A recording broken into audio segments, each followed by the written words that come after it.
आपण पाहताय एबीपी माझा.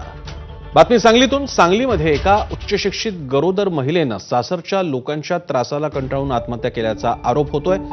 ऋतुजा राजगे असं या महिलेचं नाव आहे. तू ख्रिश्चन धर्माचा स्वीकार कर अशी मागणी सासरचे लोक वारंवार करत होते. त्यासाठी ते खूप मागेही लागले होते. या सगळ्याला कंटाळून ऋतुजानं टोकाचं पाऊल उचलल्याचं समोर येत आहे. कुपवाड पोलीस स्टेशनमध्ये गुन्हा दाखल करण्यात आला आहे.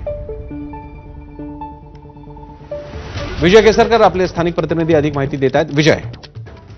प्रसन्न, खरं तर पुण्यातील हगवणे प्रकरण ताजं असतानाच सांगलीमध्ये तशाच प्रकारचं प्रकरण आहे ते घडलेलं आहे. एक उच्च शिक्षित गरोदर महिला तिने सासरच्या जाचाला कंटाळून आत्महत्या केलेली आहे अशा पद्धतीचा आरोप आहे तो या ठिकाणी करण्यात आलेला आहे.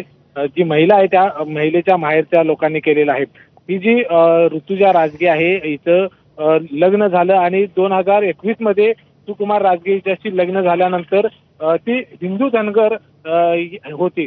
मात्र तिला पुन्हा धर्म बदलण्यासाठी वारंवार तगादा लावला होता.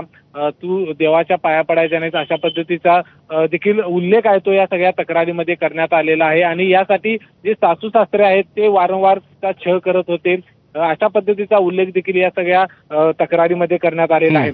खरं तर ही धक्कादायक गोष्ट म्हणावी लागेल की ऋतुजा आहे ती 7 महिन्याची गरोदर होती आणि गरोदर असताना हे टोकाचं पाऊल आहे ते तिनं उचललेलं आहे.